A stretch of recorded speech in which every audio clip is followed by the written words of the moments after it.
Muito bem, irmãos, nós estamos caminhando para o final desta série, Algo Mais, e quem caminhou conosco, as mensagens estão na internet, você pode acessar, assistir, ouvir, refletir.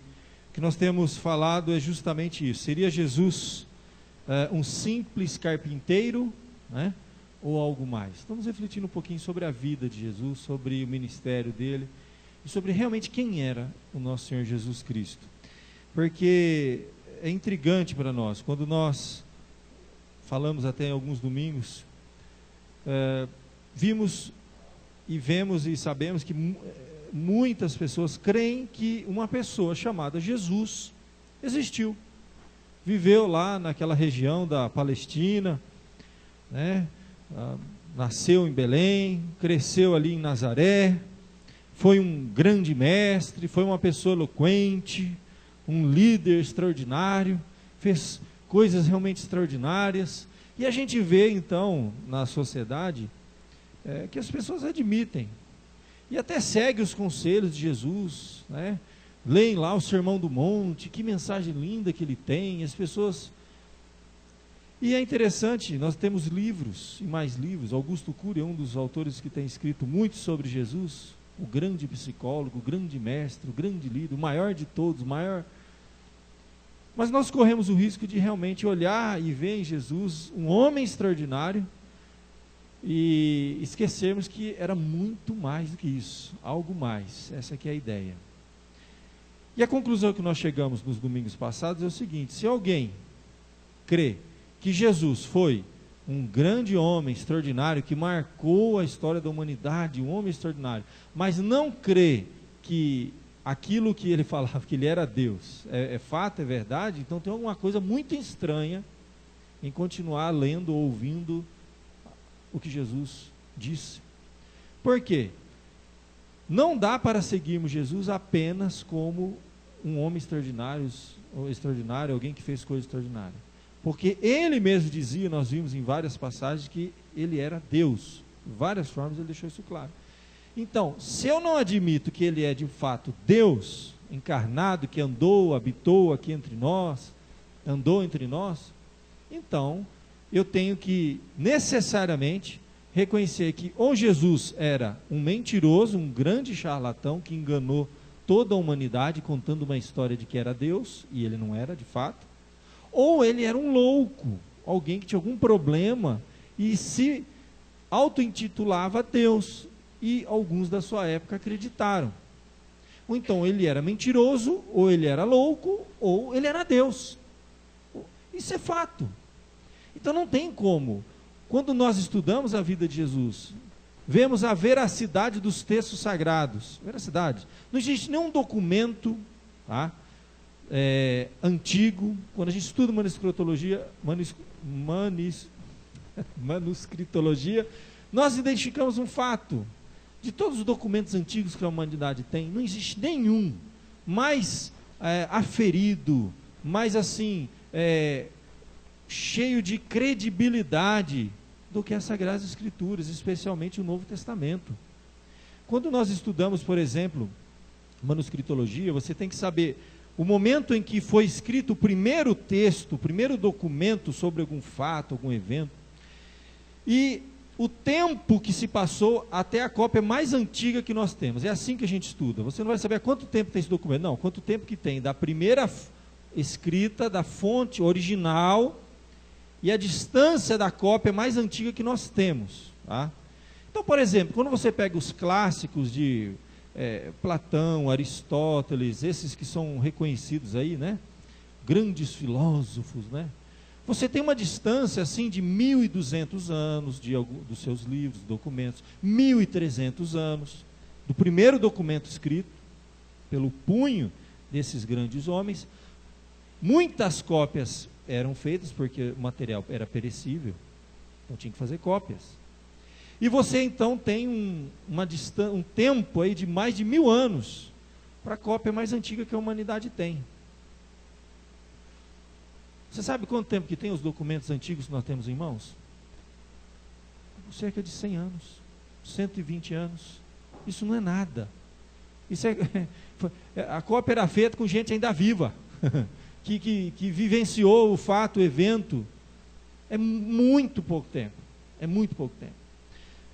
Nós temos documentos antiguíssimos, por exemplo, de Aristóteles, Platão, essa turma toda aí, filósofos, 5 cópias, 6 cópias antigas, escritas em papiros, em pergaminhos, material perecível antiguíssimo, preservado pela humanidade. 5, 6 cópias, não chega a ter 10 cópias desse material antigo. Nós temos dos manuscritos bíblicos, do Novo Testamento, mais de 12.000 cópias, escritas assim, espalhadas por toda aquela região ali do Oriente, da Europa. É muito material que nós temos. Não existe nenhum documento, a humanidade não tem nenhum documento com mais credibilidade do que as Sagradas Escrituras. E muitas outras evidências que nós poderíamos dar e falar e discutir, que é assim, fora de série. Nós estamos diante do documento mais assim, verídico, digno de credibilidade do homem, usando as técnicas e usando todos os recursos humanos, falando assim bem humanamente, sem pensar em matéria de fé, que nós temos em mãos esses livros sagrados. Então, os documentos e os textos que relatam a vida de Jesus, as suas palavras, eles foram publicados, lidos, numa época em que as pessoas que ouviram, testemunhas oculares, ainda estavam vivas. E facilmente qualquer um podia falar, não, esse sábado eu estava lá na sinagoga. Não foi bem isso que ele disse, não. E nada, essas cópias eram feitas, todos testificavam, era isso mesmo, confirmavam. Quando nós lemos os evangelhos, você vê lá a cura da filha do chefe da sinagoga. O chefe da sinagoga é como um prefeito na cidade. Não era uma pessoa qualquer. Não foi por acaso que Deus conduziu a história para que aquela menina morreu, foi ressuscitada. Todo mundo que chegava lá, a minha filha do chefe da cidade, todo mundo via lá na cidade. Não, essa menina morreu, nós estávamos no velório dela. Evidências e mais evidências que essa pessoa chamada Jesus existiu, que as palavras dele foram ditas exatamente do jeito que estão escritas aqui. E ele dizia que era Deus. Ou ele era mentiroso, ou ele era louco, ou ele era o próprio Deus encarnado. Muito mais, algo mais, não mais, muito mais do que um simples carpinteiro. Mas de fato, e eu peço para você abrir agora aí na Mateus 12, você vai ver que temos que reconhecer que Jesus era tão humano, e aqui em Mateus capítulo 12, você tem do verso 46 a 50, um registro de um momento em que Jesus, ele se depara com essas duas dimensões, essas duas realidades.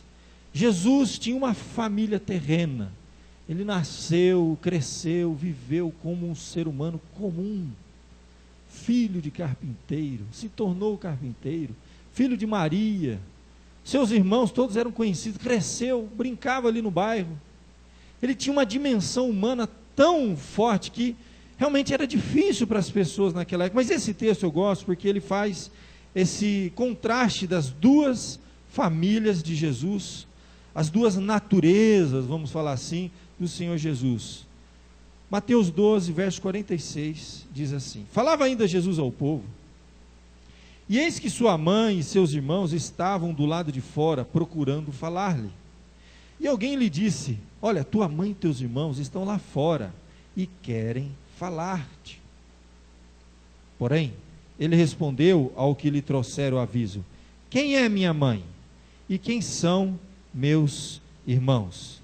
E estendendo a mão para os discípulos, olha só, estendendo a mão para os discípulos, disse: eis a minha mãe e os meus irmãos, porque qualquer que fizer a vontade de meu Pai Celeste, esse é meu irmão, minha irmã e minha mãe.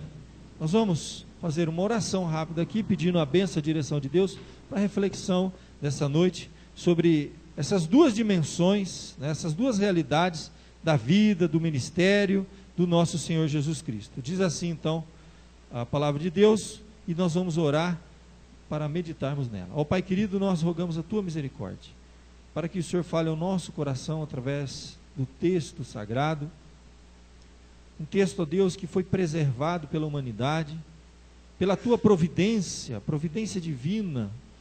Nós temos acesso a esse precioso material, esse tesouro, que relata, Senhor, realmente a vida, a obra, a mensagem, o recado de Jesus, que é atual, é para hoje, é para nós, nesse momento, neste culto, Senhor.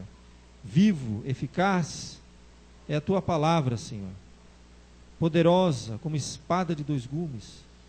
E assim, ó Deus, não só um documento, mas o mais importante de todos os documentos, a tua palavra, viva e eficaz, ó Deus, possa realmente operar em nossa mente, coração essa noite, a despeito da nossa fraqueza, das nossas imperfeições e limitações, quer seja do pregador que traz o recado esta noite, o teu recado, Senhor, quer seja do teu povo, que eles estejam ávidos para ouvir-te, Senhor, e que o teu Espírito Santo opere nessa hora, superando, Senhor, as limitações humanas, do que fala e dos que ouve.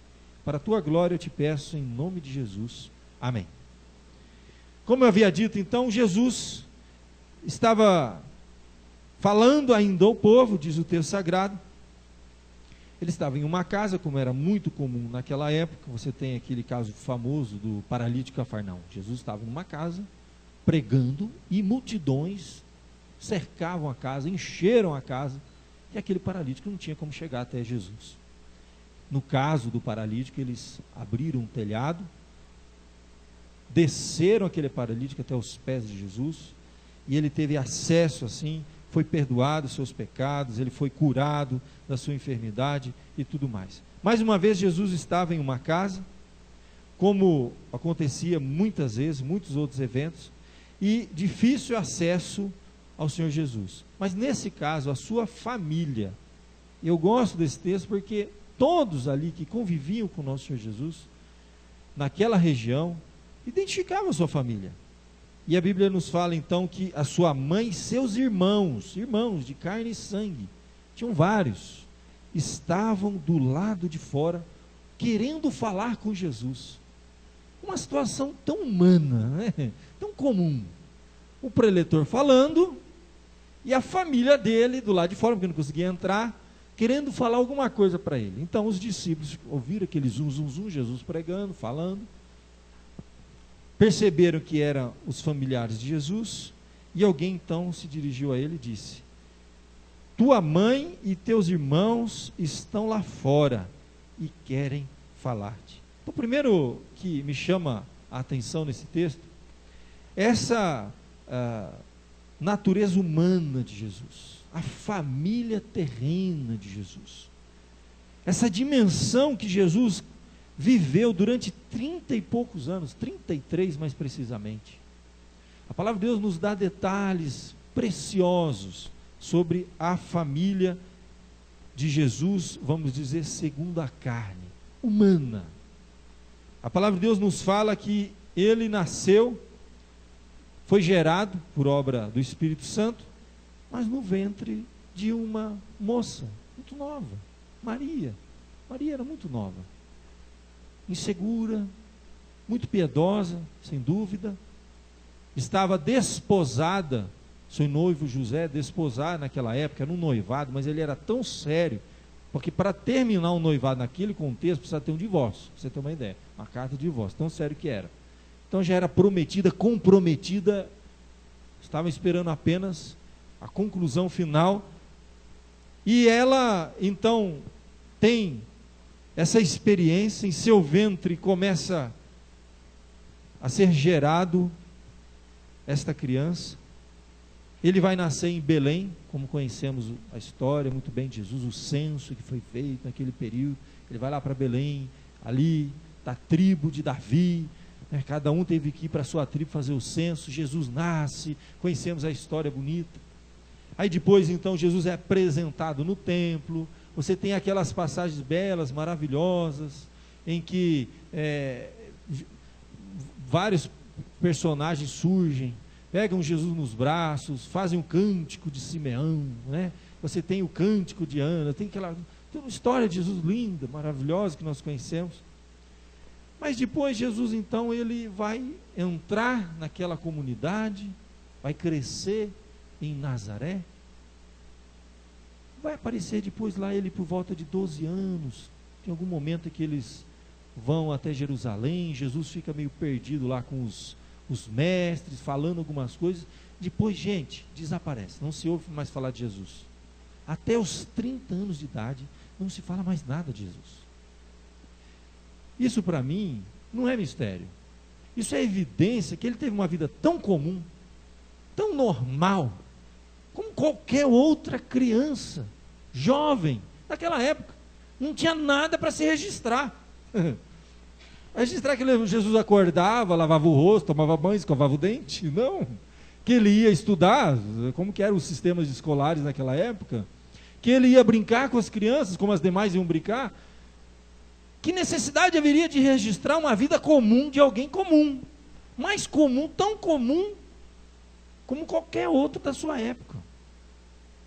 Maria depois desposou com José, teve outros filhos, ele era o irmão mais velho, ele era realmente o primogênito, vamos dizer assim, naquele núcleo familiar, aquela família, Maria, José, Jesus e seus irmãos. A palavra de Deus nos fala que o seu pai tinha o ofício de carpinteiro, e quando Jesus vai começar o seu ministério, muitos vão até se surpreender, porque chegava numa determinada idade naquela cultura, as pessoas tinham que decidir o que elas seriam, como nos dias de hoje, né? Na vida. E muitas vezes, pessoas limitadas, de famílias mais humildes, de poucos recursos, dificilmente chegariam a, vamos dizer assim, a ser um mestre. Isso exigiria muito. Mas numa determinada idade, eles iam ter uma conversa, cada um ia ver o que ele iria fazer da vida. Por exemplo, se ele tinha habilidades manuais, ele podia ser um pescador, podia ser um carpinteiro, ou ele poderia, numa entrevista com um mestre, com um rabino, com um doutor da lei, se de repente ele tivesse uma mente mais aguçada, uma aptidão para isso, no fim da conversa, aquele mestre iria dar-lhes as mãos e iria acolher, e ele se tornaria discípulo, como por exemplo Paulo. Ele cresceu aos pés de quem? Gamaliel. Que isso? Era um tipo de um curso que eles faziam. Pegavam um mestre, alguém, né, especial, e aquele grupo seguia ele. Como acontecia, gente, com os filósofos. Você tinha ali os Aristóteles, Platão, eles tinham os seus discípulos, que cresciam, conviviam durante alguns anos ao redor do seu mestre, aprendendo das coisas, né, importantes da vida. Muito bem, e Jesus então até os 30 anos, ele não foi crescer com um mestre, ele não foi crescer aos pés de nenhum Gamaliel. Jesus, segundo o texto sagrado, cresceu ao lado de José. O ofício dele foi o ofício do pai, ele foi fazer um trabalho manual. Então, todos já identificaram, provavelmente ele não tem aptidão para ser um mestre, para ser um doutor da lei, nada disso. Ele vai trabalhar com as mãos lá na carpintaria. E aí então a palavra de Deus nos fala que ele se torna o filho do carpinteiro. Então, durante um determinado momento na história, Jesus é identificado como o filho do carpinteiro. E é tão chocante para os da sua época, que lá em Mateus capítulo 13, nós estamos no capítulo 12, se você um pouquinho para frente, verso 55, você vai ver que os moradores ali da sua cidade, da sua região, vão dizer assim: olha, não é este o filho do carpinteiro? É Jesus ali, rapaz, não é? Conheço ele, cresci com ele, a gente jogava bola lá, Betis, né? Jogava futebol lá no terreno, lá da esquina. Foi exatamente essa sensação que as pessoas tiveram quando viram Jesus falando de coisas eternas. Olha, não se chama sua mãe Maria? Mateus 13:55. E seus irmãos, daqui 4 irmãos, Tiago, José, Simão e Judas. E ele ainda tinha irmãs ainda. Aqui estão destacando os homens.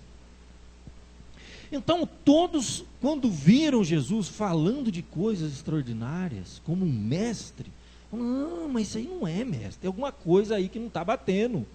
Ele não cresceu aos pés de ninguém, ele cresceu na carpintaria. Quantas vezes foi na carpintaria comprar uma cadeira, fazer um conserto lá de um banquinho, aí José, o pai dele, falou: Jesus, pega lá o martelo que está atrás da bancada ali, foi lá, pegou. Muito possivelmente José veio a falecer, porque assim como nos dias de hoje, naquela época, o pai veio a falecer e o filho mais velho assumiu o lar, assumiu os negócios do pai. Ele que cresceu ali naquele contexto, aprendeu, entende? O ofício. Em outra oportunidade você vai ver que quando a palavra de Deus registra, por exemplo, lá no Evangelho de Marcos, capítulo 6, verso 3, eles vão ver Jesus falando de coisas maravilhosas, e eles vão dizer: olha, mas não é esse aí o carpinteiro? Sabe, o pessoal ficou meio confuso. Diz assim: esse aí não é o carpinteiro? Ah, o filho de Maria, rapaz. Ah, irmão de Tiago, de José, Judas e Simão. Olha, não vive aqui entre nós todas as suas irmãs? E o texto diz que eles se escandalizavam de Jesus, porque teve uma vida tão comum. E ele não foi seguir a carreira de mestre, de rabi, de carpinteiro. Assumiu os negócios do pai. Agora, Jesus, segunda-feira de manhã, 8 horas da manhã, ele levantava a portinhola lá da loja do pai. Entendeu? Colocava do lado de fora uma divulgação lá, promoção. Entendeu? Ele tinha que pagar os impostos. Se fosse no dia de hoje, Jesus, semana passada, estava declarando imposto de renda. Declaração de imposto de renda. Já pensou Jesus declarando, né? Eu possuo uma carpintaria, entendeu? Meia dúzia de cadeira, vida comum, como qualquer outro. Ele ia na feira, entendeu? Eu fico assim, imaginando como seria uma vida durante, pensa aí, 30 anos, alguém tão comum como qualquer outro. Nada se registra da vida de Jesus.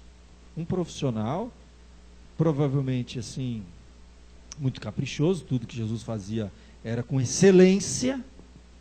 Já contei no domingo passado, quando se falou do jugo, Jesus usava figuras do cotidiano dele e das pessoas que ele convivia. E ele dizia assim: vinde a mim, tomai sobre vós o meu jugo. Ele falava: o meu jugo é suave. Ele devia ter uma fama ali naquela região de produzir, de talhar um jugo e colocar no animal suave, que não esfolava o animal. Tudo que Jesus fazia era com excelência. Vida comum. Cresceu com os irmãos, o irmão mais velho. Alguém aqui é irmão mais velho? Veja bem, Jesus assumiu isso aí, gente, essa posição, essa difícil, dura e árdua posição, porque eu sou irmão mais velho.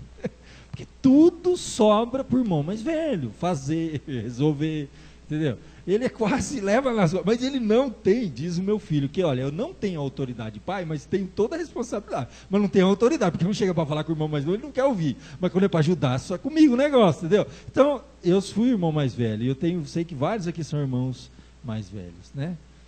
Jesus foi o irmão mais velho, assumiu a carpintaria do pai, cuidou da mãe, deixa eu falar para você, dia das mães hoje, né?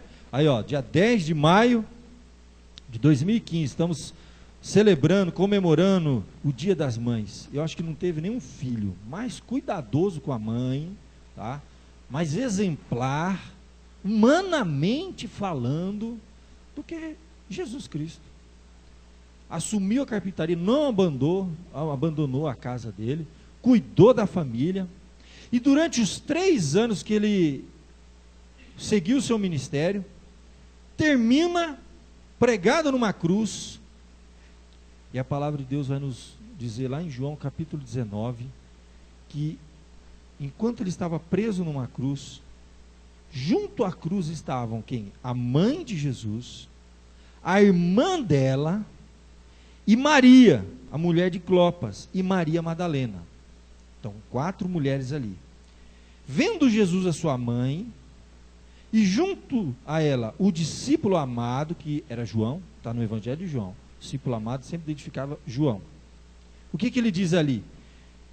Jesus vai dizer o seguinte: mulher, e aponta para João, eis aí o teu filho. Depois ele se dirige para o discípulo João, fala: João, eis aí a tua mãe. E o texto diz que daquela hora em diante, o discípulo a tomou para casa.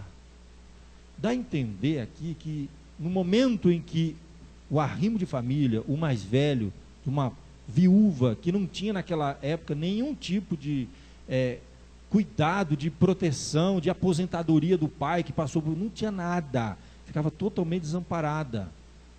E ali Jesus, que era o responsável por aquela família, a própria mãe no caso, ele está delegando os cuidados para um dos discípulos, João, que por acaso foi um dos que mais tempo viveu. Muitos dos discípulos foram martirizados logo no início, né, que a expansão da igreja ocorreu, e João foi um dos que mais tempo viveu e cuidou da mãe de Jesus. Ele estava ali delegando, era algo comum, acontecia naquela época, um infortúnio, né, humanamente falando, aquela família, uma família que passou por uma tragédia, vamos dizer assim. O pai faleceu, o filho assume, agora o filho está sendo morto na cruz, porque dizia que era Deus. Ou ele era louco, ou ele era mentiroso, ou ele era Deus, né? Porque dizia que era Deus. E a consequência de dizer que era Deus, estava sendo pregado na cruz, como rei dos judeus, o Senhor dos senhores, dizia ele, né? E por isso estava morrendo. E agora ele transfere o cuidado para o discípulo. Então essa transferência aqui, alguns interpretam de uma maneira muito equivocada. Agora Maria é a mãe de todos os discípulos, e não tem nada a ver. O que está acontecendo aqui é uma dimensão ainda horizontal, humana. Jesus está delegando como homem da casa os cuidados e as preocupações. Agora que com a mãe, até o último, ele estava pregado na cruz, gente, olha que coisa extraordinária. Ele ainda estava preocupado com o seu ministério terreno, com as suas preocupações terrenas, sabe? É como se ele tivesse, eu fico imaginando, as preocupações de Jesus, olha, alguém precisa pagar uma conta lá da loja, não vou cortar a luz. Até o último minuto ele estava preocupado com as coisas humanas, que as pessoas tinham que comer, tinham que vestir, e a família estava sob a responsabilidade dele, e ele então transferiu esse cuidado. Então aqui nós temos, meu querido, claramente uma descrição do Jesus humano, do Jesus carpinteiro, filho do carpinteiro que cresceu na carpintaria, no contexto familiar, tinha muitos irmãos, muitos até nem compreenderam quando ele começou o seu ministério. E nessa fala de Jesus, quando ele então, depois de ouvir as pessoas dizem, olha, sua família está lá fora esperando, ele vai trazer algo mais agora. Além dele ter uma família terrena que ele não abandonou em nenhum momento nessa fala, de modo algum ele está desprezando a sua família. Ele está ampliando, a dimensão agora é muito maior. Ele vai falar de uma família espiritual. Quando ele responde e diz assim, olha, respondeu então ao que lhe trouxeram o aviso, quem é minha mãe? E quem são meus irmãos? E estendeu a mão para todos os discípulos que estavam naquele recinto ali e vai dizer, eis a minha mãe e meus irmãos, porque qualquer que fizer a vontade de meu Pai celeste, esse é meu irmão, minha irmã e minha mãe. Interessante ele colocar aqui essa expressão, celeste. Ele está falando no contexto de família, de pai e de mãe. E aí ele fala pai, ele usa essa expressão pai, agora ele falou mais pai celeste. É a segunda dimensão da vida de Jesus. É essa dimensão que nos impacta, que mexe com a gente, que ele foi humano, que ele existiu, isso é inegável. Historicamente falando, documentalmente, evidências e mais evidências, que existiu um Jesus histórico, que viveu naquela época, naquele lugar, cresceu, como um ser humano comum. O problema é admitir, e é aí que vem a questão, temos que admitir uma das três coisas, é que esse Jesus se dizia, quando ele falava filho do Pai Celeste, ele não está dizendo filho como nós aqui nos tornamos filhos de Deus, todos aqueles que estão em Cristo são filhos de Deus, não é isso não. A palavra de Deus nos fala, e por várias vezes, e esse contexto de Mateus 12 é muito forte, porque se você ler o início do capítulo, por 2 vezes, Jesus vai agir e fazer algo no sábado, e ele vai ser questionado, porque ele vai se identificar como o Senhor do sábado, algo que eu preguei um pouco mais na semana passada. O texto inicia mostrando o momento em que Jesus estava com seus discípulos, eles iriam apanhar espigas de milho, e depois ele ia ser criticado por isso. E depois ele entra numa sinagoga e cura um enfermo no sábado, e ele foi criticado por isso. E isso tudo está naquele contexto que ele tinha acabado de dizer: vinde a mim, vós todos estão cansados e sobrecarregados, que eu vos aliviarei. Tomai sobre vós o meu jugo e aprendei de mim, que sou manso e humilde de coração, e achareis descanso para a vossa alma, porque o meu jugo é suave e o meu fardo é leve. Ou seja, Jesus estava dizendo o seguinte: eu sou o Sabá. Ele era o Senhor do sábado. Ele é o Filho de Deus. Como ele teve aquela conversa com Pedro, foi um dos domingos que a gente pregou, quando ele se identificava como Filho de Deus, o Cristo, o Messias. Não era um filho como todos nós somos filhos, é o único gerado da mesma natureza do Pai, o Filho unigênito do Pai, o único que é o próprio Deus encarnado, e ele se identificava assim. E aqui ele está chamando para si e apresentando para aqueles discípulos uma outra dimensão, quando ele diz assim: olha, qualquer que fizer a vontade de meu Pai celeste, esse é meu irmão, minha irmã, minha mãe. Então ele está fazendo uma distinção muito clara daquela dimensão terrena, daquela família humana de Jesus, agora uma família espiritual, que na verdade ele é o único que é filho unigênito do Pai, o filho do Deus vivo, como disse Pedro na primeira confissão de fé que ele fez: tu és o Cristo, filho do Deus vivo, filho de Deus encarnado. E agora aqueles que estão em Cristo fazem parte desta grande família. Jesus então apresenta essa dimensão maior, essa dimensão espiritual, em que nós podemos agora nos tornar filhos de Deus, junto com Cristo. Ele se torna o irmão mais velho da gente. Ele continua como o irmão mais velho, agora não apenas daqueles irmãos e irmãs que ele tinha, Tiago e tudo mais. Agora ele é irmão de uma multidão, em que a Bíblia nos diz que todos nós, lá em Gálatas capítulo 3, mediante a fé em Cristo, que fomos batizados em Cristo, agora somos um com Ele. E Ele diz: não há mais judeu, nem grego, nem escravo, nem liberto, nem homem, nem mulher, porque todos nós somos um em Cristo. E ao nos ligarmos através da nossa comunhão com o Pai, nos tornamos então membros uns dos outros. Diz lá em 1 João capítulo 1, se andarmos na luz como Ele na luz está, temos comunhão uns com os outros, e o sangue de Jesus seu Filho nos purifica de todo o pecado. E agora nós somos convidados a participar dessa família estendida, dessa nova dimensão espiritual. Aquilo que nós lemos durante o culto não foi por acaso. Se você pensar bem, essas palavras de Jesus, ele está dizendo de algo que acontecia antes do mundo ser criado, antes da fundação do mundo.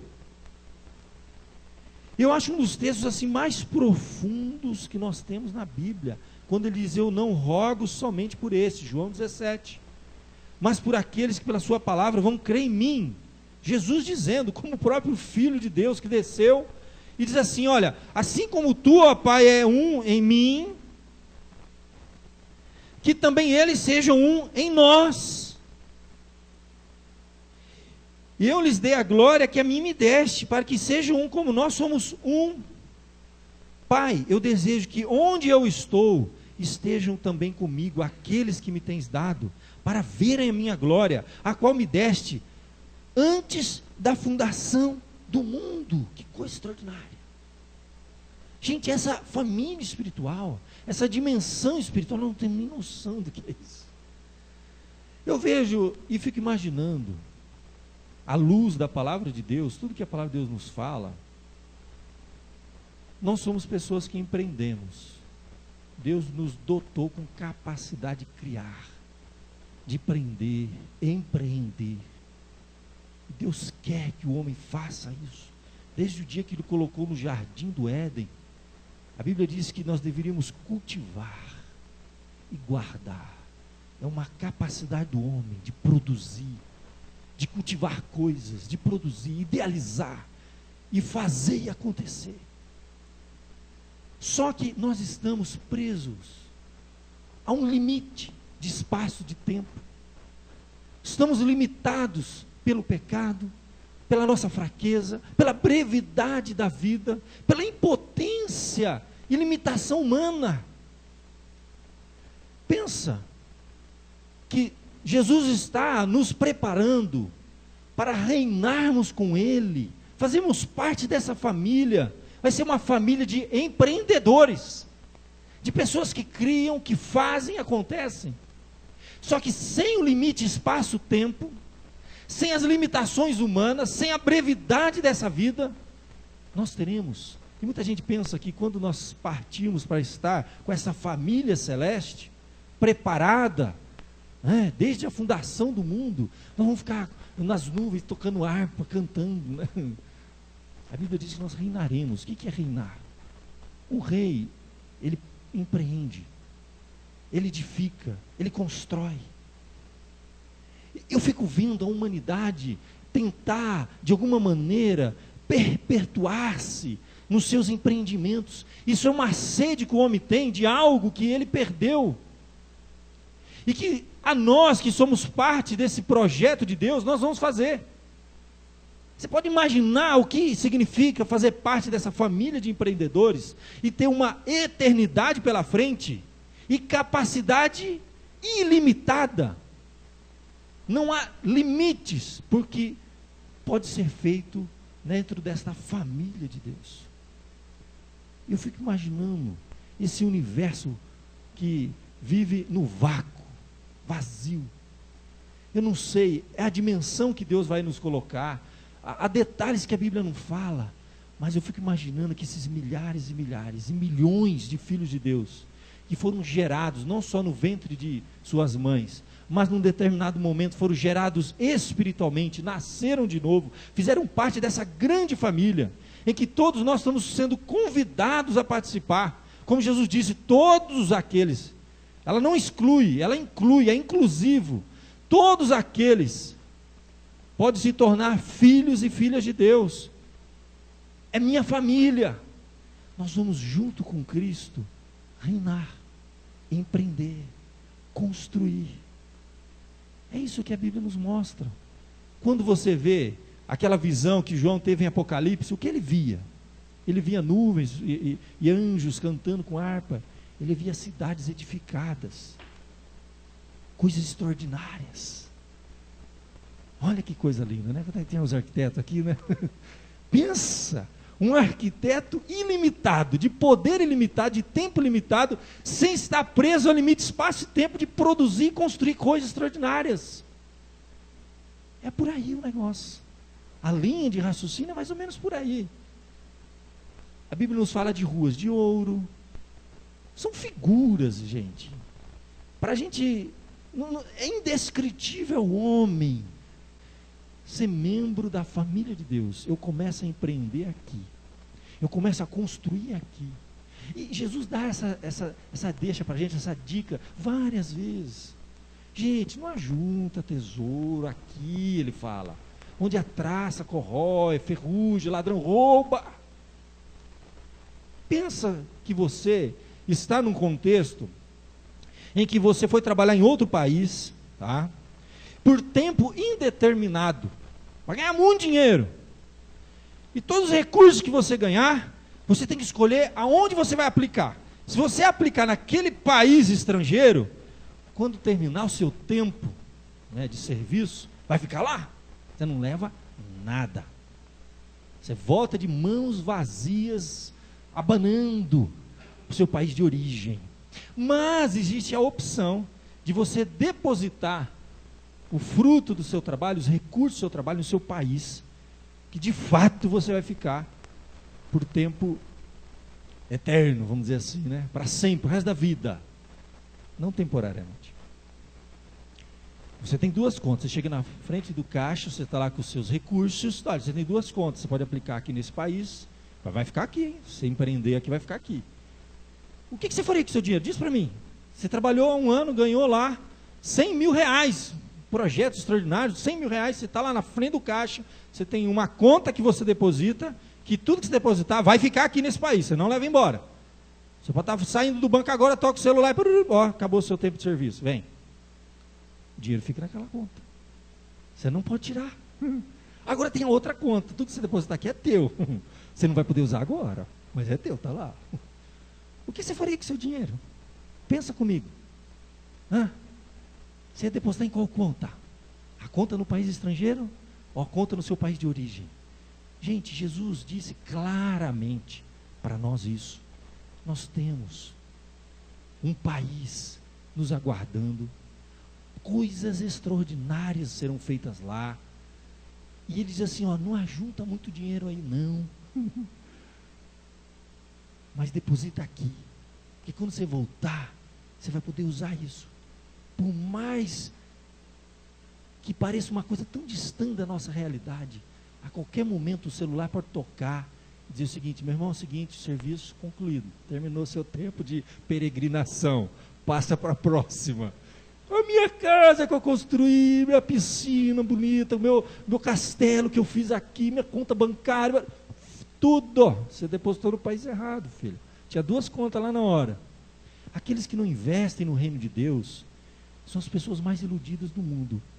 Eu até compreendo que uma pessoa espiritualmente cega e morta, que não tem capacidade de compreender nada disso que eu estou falando, deposite tudo que tem, invista todo o seu tempo, seus recursos, seus dons, seus talentos, tudo aqui, toca a campainha e larga tudo.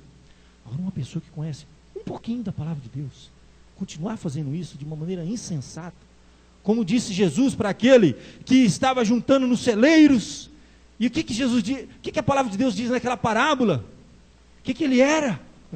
Aí ele dizia assim: eu vou derrubar esse celeiro, vou fazer um maior, e maior eu vou construir, vou prender, vou construir, vou empreender, e vou guardar tudo aqui, vou dizer para minha alma, agora regala-te. O que a Bíblia diz dessa pessoa? O que ela é? Louca. Exatamente isso que acontece com alguém que faz algo que na verdade é uma tentativa, uma projeção para aquilo que ele foi criado, que é empreender e construir, que não é errado. Nós temos isso na nossa natureza, a capacidade de criar, de fazer, e nós queremos isso. Só que nós temos uma orientação da palavra de Deus. Isso não traz para mim desesperança, de maneira nenhuma. Me traz muita esperança, porque o que eu fizer aqui vai ecoar na eternidade. A Bíblia fala de galardões, a Bíblia fala que tudo que eu faço aqui vai pesar numa balança eterna, vai ecoar na eternidade. Então o que eu tenho que pedir para Deus é sabedoria, para viver nesse mundo como peregrino. A Bíblia nunca falou sobre isso. Gente, é o que a Bíblia mais fala. Viva nesse mundo como peregrino. Um soldado, o que a Bíblia fala? Ele não se é regimentado, ele não se perde com as coisas aqui, não se perde, esse que é o ponto, não se perde. A gente tem que fazer, empreender, construir, mas nessa perspectiva. Isso vai ecoar na eternidade. O que eu faço como profissional, como filho, como pai, como marido, como esposa, está ecoando positivamente lá na eternidade. A Bíblia diz que até um copo de água, se eu der para um dos pequeninos, em nome de Jesus, isso vai contar para mim. Então, o que eu tenho que pedir para Deus é não ser louco e insensato e achar que eu estou construindo algo aqui eterno. Mas nessa dimensão que Cristo me apresenta, da família espiritual, eu sou um estrangeiro. A família terrena é temporária. Eu nasci no ventre de uma mãe, eu tenho família, eu tenho irmãos. Vou te falar uma coisa, a Bíblia diz que no céu não se casam, não se dão casamento. Que no céu, nesse lugar eterno, existe uma família maior. E o que eu quero é que essa minha família esteja lá, essa é a minha maior preocupação. Eu posso dar tudo para os meus filhos, para a minha família, mas se eu não der o principal, o que adianta? Eu posso deixar heranças e heranças para ele, que vão ficar aqui, no país estrangeiro, e ele não vai levar nada. Então, essas duas dimensões, nós precisamos viver com sabedoria. Jesus não abandonou sua família terrena até o último momento de sua vida. Se você estiver no leito de enfermidade, partindo, você deve estar preocupado sim, com seus filhos, com o seu cônjuge, com a sua família, interceder por eles, delegar algumas coisas, com seus compromissos aqui, normal, mas com essa dimensão que traz paz, que para mim traz muita esperança. Eu olho para a eternidade E eu tenho que ter alegria, eu tenho que ter esperança. Não é um lugar sombrio, um lugar que eu não sei o que vai ser. Ai, não sei, é um mistério nebuloso o negócio. Gente, tem que ser muito bom. Tem que ser muito melhor do que está sendo aqui. No mínimo, né? No mínimo. Por melhor que seja. E Jesus nos convida para fazer parte desse grande projeto, desse empreendimento eterno. Sermos membros de uma família de empreendedores, com recursos ilimitados. Não haverá a lei da gravidade, não haverá nenhuma limitação de quem está preso ao espaço e tempo. Nós vamos fazer parte de uma grande família espiritual e reinarmos com Cristo. É essa família que Jesus diz aqui. Quando essa palavra, ele diz assim: quem é? A minha mãe e meus irmãos, mas qualquer que fizer a vontade do meu Pai Celeste, esse é meu irmão, minha irmã e minha mãe. Então ele nos introduz através dessa palavra e nos convida para fazermos parte dessa família celeste, que já começa aqui, quando nós estamos empreendendo aqui no reino de Deus, quando nós viemos à casa de Deus, quando nós investimos no Evangelho, quando nós levamos a palavra de Deus para outros, para que outras pessoas sejam inseridas nessa família, nós estamos investindo no reino de Deus. É isso que é investir no reino de Deus, não abandonando as coisas terrenas, óbvio. Jesus não fez isso até o último momento de vida, mas uma coisa não exclui a outra, essas duas coisas caminham juntas, e Jesus teve uma vida plena nesse sentido. A perspectiva terrena, cumprir os seus compromissos, ele lá como profissional, o que ele assumiu, ele cumpria, fazia, acontecia, mas na perspectiva da eternidade, coisas melhores virão. Eu quero que você, diante desse convite de Jesus, para fazer parte dessa família celeste, para você se tornar filho do vosso Pai Celeste, feche seus olhos, vamos juntos em oração, falar: Senhor, me dê sabedoria para viver uma vida aqui, nessa dimensão terrena, humana, com a minha família terrena, com as minhas preocupações terrenas, mas eterna, espiritual, com essa família celeste, que começa aqui, olha, essa família estendida, e que vai ecoar na eternidade. Como você tem investido o seu tempo, os seus recursos, na sua agenda, as coisas de Deus estão lá inseridas, o reino de Deus, as coisas eternas, como você tem aspirado isso, como você tem contemplado isso. Vamos orar juntos, colocando diante de Deus a nossa vida, a vida da nossa família, porque muitas vezes há pessoas que não cuidam bem, nem da família terrena, e nem vivem numa perspectiva dessa dimensão da família celeste. É um erro grave. Há uns que cuidam só da celeste, pensam que estão cuidando da celeste, e negligenciando a terrena. A Bíblia diz que isso aí não pode fazer de maneira nenhuma. A palavra de Deus chega até a nos dizer assim: olha, aprendam primeiro a exercer piedade para o uso da própria casa. E Paulo ainda vai dizer em 1 Timóteo que se alguém não cuida dos seus, especialmente da própria casa, é pior que o descrente, está na Bíblia. Então essas duas dimensões têm que caminhar junto, durante toda a nossa vida, como aconteceu com Jesus, que não era um simples carpinteiro, era algo mais, muito mais. Vamos fechar os nossos olhos, vamos falar com o Pai. Ó Pai, nós te agradecemos essa noite pelo nosso culto de louvor e adoração. Nós te louvamos, Senhor Deus, porque o Senhor é um Pai maravilhoso, eterno, e a Tua palavra nos apresenta essas duas dimensões, Senhor.